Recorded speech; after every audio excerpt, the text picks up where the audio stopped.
Good morning student. Differential equation में start कर चुकी हूँ। आपको डिफरेंशिएशन के सारे पार्ट बता दिए, मतलब फैमिली ऑफ कर्व तक पूरा रिप्रेजेंट कर दिया है। अब अगला फॉर्म में क्या बताऊंगी आपको, जो मेन मेथड है, मतलब मैक्सिमम क्वेश्चन आप कह सकते हो कि एग्जाम में इन्हीं सब मेथडों से रिलेटेड आते हैं। आपके इसमें क्या है, एक्चुअल में 3 मेथड दे रखी है, पर अभी जो सिलेबस रिड्यूस हुआ है इसमें एक मेथड हटा दी गई है, सिर्फ 2 मेथड दे रखी हुई है। कौन कौन सी है? एक तो वेरिएबल को सेपरेट करना है और सेकेंड होमोजीनियस है। लीनियर डिफरेंशियल इक्वेशन क्या है, रिड्यूस कर दिया गया है और इसमें सबसे लेंथी प्रोसेस होती है होमोजीनियस की। तो हम तो सबसे पहला फर्स्ट पार्ट ही हम क्या करेंगे, वेरिएबल को सेपरेट करने वाली कंडीशन को रिप्रेजेंट करेंगे। देखो, solution of differential equation of first order and first degree है, means differential equation with variable में एक तो सेपरेबल है, होमोजीनियस है और लीनियर डिफरेंशियल इक्वेशन के फॉर्म को रिप्रेजेंट करता है। जिसमें जो लीनियर का पार्ट आपके पास दे रखा है वो रिड्यूस कर दिया है, हटा दिया गया है। ठीक है, अब आपका जो फर्स्ट पोर्शन आता है वो वेरिएबल को सेपरेट करना, मतलब अलग अलग करना, सेपरेट करना। मीन्स फॉर्म होता है कि dy by d x equal to f of x होता है। ठीक है, तो इसको इस टाइप से लिख सकते हैं, dy equal to f of x d x. अब इंटीग्रेशन बोथ साइड, इस टाइप का फॉर्म आपके पास फर्स्ट मेथड को रिप्रेजेंट करेगा। देखा जाए तो 9.1 में ऑर्डर और डिग्री होता है, 9.2 में सिर्फ आपको प्रूव करने की वैल्यू दे रखी थी, 9.3 में फैमिली ऑफ कर्व मतलब कांस्टेंट टर्म को रिमूव करने का फॉर्म था। 4 में आपके पास स्टार्टिंग हो रही है सिर्फ वेरिएबल को सेपरेट करना और उसका इंटीग्रेशन करना। ठीक है, इसमें भी जनरल सोल्यूशन होता है, पर्टिकुलर सोल्यूशन होता है। जनरल सोल्यूशन का फॉर्म क्या होता है कि कांस्टेंट सी लिखा रहता है, पर्टिकुलर सोल्यूशन में कांस्टेंट की वैल्यू निकालनी रहती है। तो दोनों फॉर्म में आपको इसके अंदर बताऊंगी। यदि जनरल सोल्यूशन वैसे मैक्सिमम नहीं के बराबर रहता है, उसी को वो पर्टिकुलर सोल्यूशन के फॉर्म में रिप्रेजेंट इजीली कर सकता है। ठीक है, अब एनसीईआरटी की आप देखा जाए तो एक्सरसाइज कौन सी 9.4 दे रखी है। फर्स्ट क्वेश्चन का फॉर्म देखो, इसके अंदर क्या दे रखा हुआ है, dy by d x equal to 1 minus cos x upon 1 plus cos x का फॉर्म होता है। ठीक है, अब इसको हम पहले तो सिंप्लीफाई कर देते हैं कि वैल्यू में कैसे आ रहा है। तो dy by d x equal to 1 minus cos x, किसका फॉर्मूला बनता है, 2 साइन स्क्वायर एक्स बाय 2 का बनता है। ठीक है, और ये बनता है 2 कॉस स्क्वायर एक्स बाय 2 का, 2 से 2 कैंसिल हो गया है, तो dy by d x equal to हो गया है tan स्क्वायर एक्स बाय 2 हो गया है। तो dy by d x equal to tan square की आइडेंटिटीज क्या होती है, tan स्क्वायर की आइडेंटिटीज होती है sec square x by 2 minus 1 होती है। तो dy equal to sec square x by 2 minus 1 dx हो गया। अब इसी में इंटीग्रेशन बोथ साइड कर दिया है। ठीक है, तो dy का तो इंटीग्रेशन कितना होता है, y होता है, और सेक स्क्वायर एक्स बाय 2 का इंटीग्रेशन कितना होता है, tan x बाय 2, और x बाय 2 का कितना होगा 2, और 1 का इंटीग्रेशन कितना होता है x प्लस कॉन्स्टेंट। तो ये आपका क्वेश्चन नंबर फर्स्ट हो गया है, जिसमें वेरिएबल को आपको क्या करना पड़ता है, सेपरेट करना पड़ता है। ये चीज आपको अच्छे से ध्यान रखनी है। ठीक है, इसी टाइप से क्वेश्चन नंबर सेकंड देखो, ये दे रखा है dy by d x equal to under root 4 minus y square. ठीक है, तो dy इक्वल टू, आप ये तो अपॉन में आ जाएगा क्योंकि वैल्यू में वाई स्क्वायर का फॉर्म दे रखा है, ये हो गया है 4 माइनस वाई स्क्वायर और ये वैल्यू हो गई है dx, इंटीग्रेशन बोथ साइड।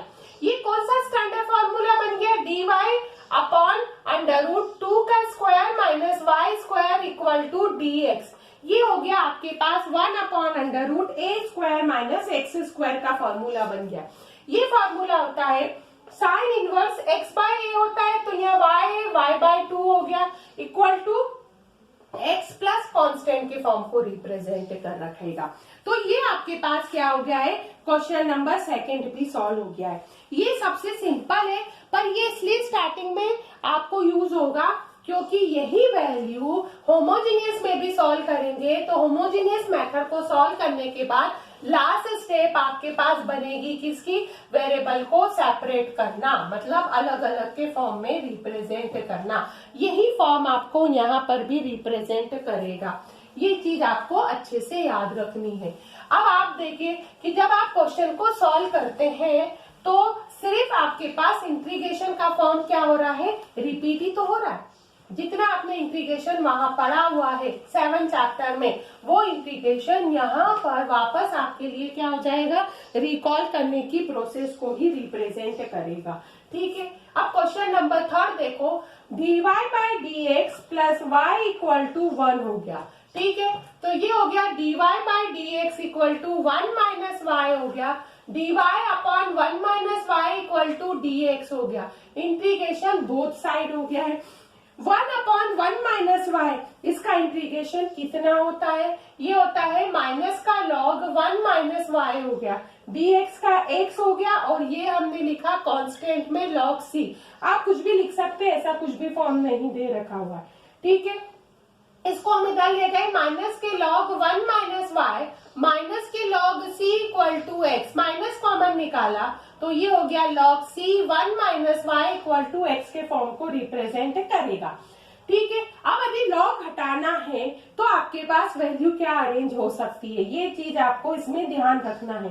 क्या हटाना है आपको, log हटाना है, तो c 1 minus y equal to e की पावर माइनस एक्स हो जाएगा। ठीक है, अब इसका अरेंजमेंट देखो, 1 minus y equal to 1 upon c e की पावर माइनस एक्स हो गया, तो y equal to 1 minus 1 upon c e की पावर माइनस एक्स हो गया।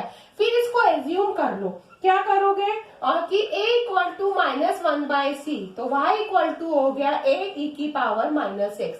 जितना हो सके इसमें सिंप्लीफाई करना, तो ये इस टाइप से सिंप्लीफाई हो जाएगा, तो आपकी वैल्यू आ जाएगी।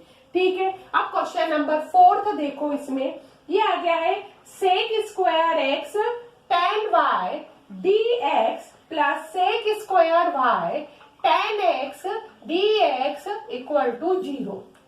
अब इसमें भी वेरिएबल को आपको सेपरेट करना है, तो कैसे करोगे, ये देखो sec square y tan x dy, ठीक है, ये आपके पास दोनों ही वैल्यू, ये dy है, x नहीं है dy है, इक्वल टू में आपके पास माइनस का sec square x tan y dx के फॉर्म को रिप्रेजेंट करेगा।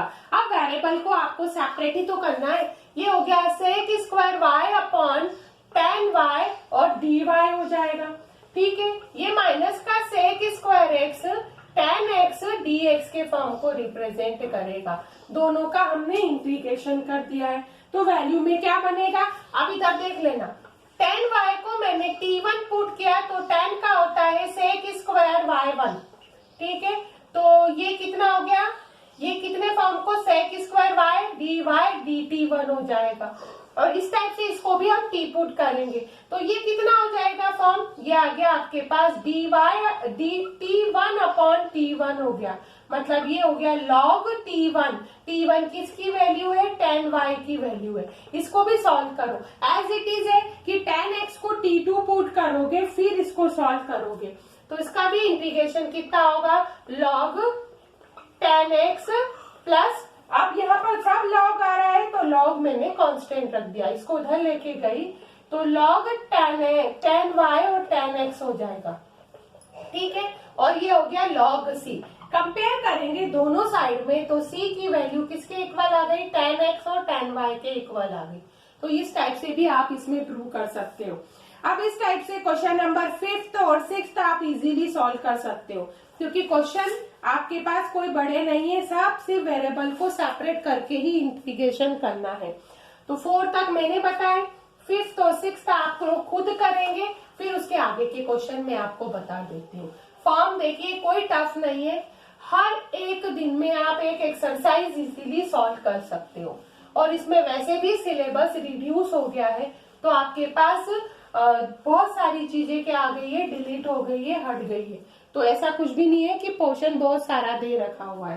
ठीक है, अब हम आपको नेक्स्ट क्वेश्चन बताएंगे, क्वेश्चन नंबर 7 का फॉर्म दे रखा है, कैसे अरेंज यहाँ पर आप करोगे। ठीक है, अब क्वेश्चन नंबर 7 यहाँ पर दे रखा हुआ है, 7th का फॉर्म देखो, y log y dx minus x d y equal to 0। अब अरेंजमेंट में एक टर्म को एक साइड में ले जाओ, दूसरी टर्म दूसरी साइड में आ जाएगी। मतलब x d y equal to y log y d x हो गया। ठीक है, d y upon y log y हो जाएगा और डी एक्स अपॉन कौन सा हो गया है, एक्स हो गया। अब इंटीग्रेशन आप क्या करोगे, बोथ साइड करोगे। अब इसमें पुट कर दो, क्या पुट करोगे, लॉग वाई को मैंने टी पुट किया, 1 by y d y equal to d t हो गया। मतलब ये हो गया डी टी बाय टी और ये हो गया है डी एक्स बाय एक्स का फॉर्म रिप्रेजेंट कर रखा है। ये तो हो गया है लॉग टी, ये हो गया है लॉग एक्स प्लस कांस्टेंट में लॉग सी रख दिया है। लॉग टी की वैल्यू कितनी है, लॉग वाई है, ठीक है, और ये आ गया है लॉग एक्स सी। कंपेयर करोगे तो आपकी वैल्यू कितनी आ जाएगी, लॉग वाई इक्वल टू ये आ गया है एक्स सी।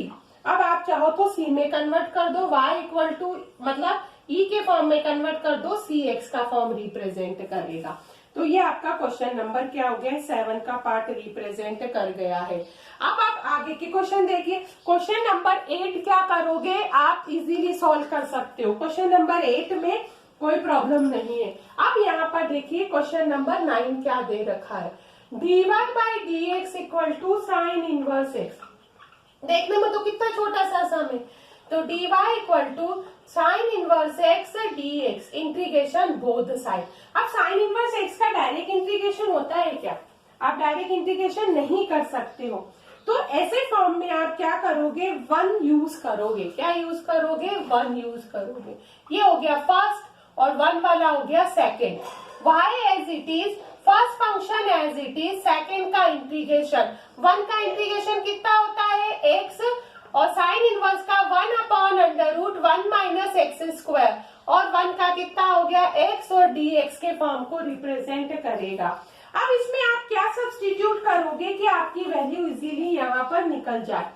ठीक है, अब यहाँ पर जब आप सब्स्टिट्यूट करते हो किसी भी वैल्यू में, और भी आएगा ना, देखो इसका डिफरेंशिएशन तो ये फॉर्म आ ही गया और इसकी वैल्यू क्या निकल रही है, एक्स के फॉर्म को रिप्रेजेंट कर रखी है। ये चीज आपको अच्छे से ध्यान रखना है। तो y equal to x sine inverse x हो गया minus x upon under root 1 minus x square d x हो गया। x इक्वल टू मैंने साइन थीटा पुट करा, क्या पुट करा है, साइन थीटा। तो dx इक्वल टू हो गया है कॉस थीटा डी थीटा का फॉर्म बना है। Means y equal to x sine inverse x हो गया है माइनस ये हो गया साइन थीटा, ये under root 1 minus sine square theta, ये हो जाएगा कॉस थीटा और डी थीटा। अब ये और ये वैल्यू कैंसल हो जाएगी क्योंकि under root 1 minus sine square theta की वैल्यू होती है cos theta. Means y x sine inverse x हो गया माइनस के साइन थीटा डी थीटा हो जाएगा। ठीक है, ये वैल्यू बन गई ना आपके पास इजीली। अब इसमें y ये हो गया एक्स साइन इनवर्स एक्स हो गया, साइन थीटा का इंटीग्रेशन कितना होता है, ये होता है माइनस का कॉस थीटा के फॉर्म को रिप्रेजेंट करेगा। किसको बिलोंग करेगा, माइनस के कॉस थीटा के फॉर्म में। तो ये हो गया cos theta plus constant y equal to x sine inverse x, cos theta को लिख सकते हो under root 1 minus sine square theta plus constant. तो y equal to x sine inverse x plus under root 1 minus x square plus c को belong करेगा। मतलब आपके पास देखा जाए तो ये पूरा इंटीग्रेशन कौन सा हो गया है, बाय पार्ट्स को रिप्रेजेंट कर रखा है। ये वैल्यू आप देखोगे तो इजीली क्या कर सकते हो, सॉल्व कर सकते हो। ये आपका क्वेश्चन नंबर क्या हो गया है, 9 भी सॉल्व हो गया है। अब आपने देखा है कि ये पूरा इंटीग्रेशन ही तो है, बस पहली फर्स्ट स्टेप याद रखना है कि वेरिएबल को क्या करना है, आपको सेपरेट करना है। फर्स्ट स्टेप क्या होती है, वेरिएबल को सेपरेट करने के फॉर्म को ही रिप्रेजेंट करती है। उसके अलावा इसके अंदर कुछ भी वैल्यू नहीं दे रखी हुई है। अब आप इसमें देखिए नेक्स्ट क्वेश्चन का फॉर्म आपके पास क्या क्या दे रखा हुआ है। ठीक है, ये तो आपने देख लिया कि क्वेश्चन नंबर 9 मैंने आपको बता दिया है। ये question number 9, question number 10, question number 9 और 10 तक क्या है, जनरल सोल्यूशन है, मतलब सी के पार्ट को रिप्रेजेंट कर रखा है। ठीक है, आंसर सी तक आएगा। अब अगला जो फॉर्म है तो इंटीग्रेशन का उसी एक्सरसाइज में, पर क्वेश्चन क्या हो रहा है, पर्टिकुलर सोल्यूशन के फॉर्म को रिप्रेजेंट कर रखा है। तो क्वेश्चन नंबर 10 आप लोग खुद करना। क्वेश्चन नंबर 11 से देखिए, फॉर्म है x cube x square plus x plus 1 dy by d x equal to 2x square plus x. y की वैल्यू 1, x की वैल्यू कितनी दे रखी है, 0 के पार्ट में दे रखी है। सबसे पहले इनको क्या करो, सेपरेट करो। तो dy by d x equal to 2x square plus x upon x cube plus x square plus x plus 1 के पार्ट को रिप्रेजेंट करेगा। ठीक है, अब इसकी स्प्लिटिंग देख लो कैसे बनेगी। X cube plus x square plus x plus 1, इनमें से एक्स स्क्वायर कॉमन, तो एक्स प्लस 1, इनमें से 1 कॉमन, एक्स प्लस 1 बन गया। तो आपके पास फॉर्म कितना अरेंज हो गया है, ये हो गया है dy by d x equal to 2x square plus x upon x plus 1, x square plus 1 के पार्ट को रिप्रेजेंट करेगा। मतलब dy equal to 2x square plus x upon x plus 1, x square plus 1 dx हो गया। अब integration both side हो गया। ये याद रखना, ये वाली जो स्टेप आपके पास दे रखी है तो पार्शियल फ्रैक्शन की है। पहले किसकी दे रखी थी, इंटीग्रेशन बाय पार्ट्स की दे रखी थी, साइन इनवर्स वाला क्वेश्चन। ये किसको रिप्रेजेंट कर रखा है, पार्शियल फ्रैक्शन को। ठीक है, तो इस टाइप से लिख दो, let 2x square plus x upon x plus 1 x square plus 1 a upon x plus 1 plus b x plus c upon x square plus 1। तो ये आ गया 2x square plus x equal to a x square plus 1 plus b x plus c x plus 1। ठीक है, ये value बन गई है। अब आ गया है 2x square plus x equal to a x square plus a plus b x square plus b x plus c x plus c हो गया। अब अरेंजमेंट में देखो, ये दोनों की इक्वेशन से बन जाएगा a plus b equal to 2। Second part में बन जाएगा b plus c equal to 1। Third part में a plus c equal to 0। ठीक है, अब इन तीनों इक्वेशन को आपको क्या करना है, सॉल्व करना है। सॉल्व करके आपको क्या निकालना है, इसकी वैल्यू फाइंड करना है। तो इधर देख लीजिए, सबसे फर्स्ट फॉर्म में निकाला मैंने a plus b equal to 2, फिर c plus b equal to 1, minus minus minus b से b cancel, a minus c equal to 1, तो a plus c equal to 0, c से c cancel, 2a equal to 1, a की value कितनी निकलेगी, 1/2। यदि a की value 1/2 है तो c की वैल्यू कितनी निकलेगी, माइनस हाफ के पार्ट को रिप्रेजेंट करेगी। b की वैल्यू कितनी निकलेगी, 2 माइनस है, तो b equal to 2 minus half निकल गए हैं। b की वैल्यू कितनी निकल गई है, 3/2 को रिप्रेजेंट कर रखी है। किसको रिप्रेजेंट कर रखा है, 3/2 को। अब आपको सिंपल यहाँ सब्स्टिट्यूट करना है और इसका इंटीग्रेशन करना है। तो इधर तो देख लीजिए, ये तो हो गया है dy। ठीक है, आपने a की वैल्यू पुट करी है 1/2, कितनी पुट करी है, 1/2, तो dx अपॉन x प्लस 1 हो गया। ठीक, प्लस इसकी 3/2 x हो गई, इसकी माइनस की हाफ हो गई, और ये हो गया एक्स स्क्वायर प्लस 1 dx के फॉर्म को रिप्रेजेंट करेगा। मतलब dy हो गई है half, dx upon x plus 1 हो गया है, प्लस 3/2 कॉमन निकाला, x upon x square plus 1 dx हो गया, माइनस का half dx upon x square plus 1 हो गया। ठीक है, तो ये तो हो जाएगा ये हाफ, ये तो y हो गया, ये 1/2 लॉग कितना हो गया, x प्लस 1 हो गया। ठीक है, एक्स स्क्वायर प्लस 1 को मैंने क्या पुट करा है, t सब्स्टिट्यूट किया है। क्या सब्स्टिट्यूट करूंगी, t सब्स्टिट्यूट करूंगी तो 2x आ जाएगा। मतलब इसका इंटीग्रेशन 3/4 तो आ ही गया है, उसके साथ कितना आ जाएगा, लॉग एक्स स्क्वायर प्लस 1 आ जाएगा, माइनस का हाफ, ये कितना हो गया है, tan इनवर्स x के पार्ट को रिप्रेजेंट कर रखा है। फिर इसमें कौन सी वैल्यू लगेगी, कांस्टेंट लगेगी। अब y इक्वल टू, फॉर्म अच्छे से अरेंजमेंट में देख लेना, वैल्यू का फॉर्म क्या अरेंज होगा। अब यहाँ पर देखिए, यहाँ पे लिखा 1/4 log x प्लस 1 का स्क्वायर, तो वापस इधर लेके आएंगे तो वो किस में कन्वर्ट हो जाएगा, 1/2 में कन्वर्ट हो जाएगा। फिर ये लिखा 3/4 log x square plus 1 minus का half tan inverse x plus c के पार्ट को रिप्रेजेंट करेगा। अब इसमें देख लीजिए वैल्यू क्या क्या अरेंजमेंट में आएगी, क्या फॉर्म बनेगा। ये तो आपके पास वैल्यू बन गई है, इसको भी मैं अरेंज करना चाहूँ तो इस टाइप से कर देती हूँ। इसको भी 1/4 और 3 कर दिया, दोनों सेम हो गया ना। अब मैं लगा सकती हूँ log m plus log n, log m plus log n का फॉर्म कितना हो जाएगा, log mn हो जाएगा। 1/4 हो गया log x प्लस 1 का whole square, x square plus 1 का होल क्यूब माइनस के 1/2 tan inverse x plus c। ये क्वेश्चन 4 मार्क्स का रहता है, जितना देखा जाए तो बड़ा फॉर्म यहाँ पर दे रखा है। अब यहाँ सब्स्टिट्यूट करना है, x की वैल्यू 0 पुट कर दो और y की वैल्यू कितनी पुट कर दोगे, 1 पुट कर दोगे। तो ये 1 इक्वल टू 1/4 हो गया log, ये वैल्यू हो गई 1 इंटू 1, ठीक, और ये माइनस का half tan inverse 1 plus constant हो गया है। अब log 1 की वैल्यू कितनी होती है, ये चीज आपको याद रखना है कि log 1 की वैल्यू तो होती है 0, कितनी होती है, 0 के पार्ट को रिप्रेजेंट करती है।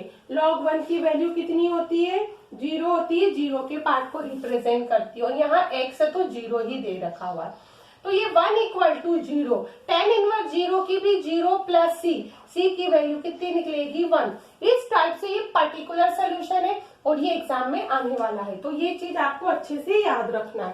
अब इस 1 की वैल्यू को आप यहाँ पुट करोगे तो आपका आंसर निकलेगा y equal to 1/4 log x plus 1 का whole square, x square plus 1 का whole cube minus 1/2 tan inverse x plus 1 के पार्ट को रिप्रेजेंट कर रखा है। तो ये क्वेश्चन आपको क्या करना है, अच्छे से सॉल्व करना है, ये चीज आपको यहाँ पर ध्यान रखना है। तो ये क्वेश्चन क्या है, पार्शियल फ्रैक्शन के पार्ट को रिप्रेजेंट कर रखा है। ए बी की वैल्यू निकाली सिंपल में, ए बी की वैल्यू पुट करी, इसका इंटीग्रेशन किया, फिर इसको जितना हो सके पहले सिंप्लीफाई किया, फिर हमने x की और y की वैल्यू क्या करी है, सब्स्टिट्यूट कर दी है। ये चीज आपको अच्छे से याद रखना है। अब आपको इसके आगे के जो क्वेश्चन है वो मैं आपको कब बताऊंगी, नेक्स्ट वीडियो में बताऊंगी।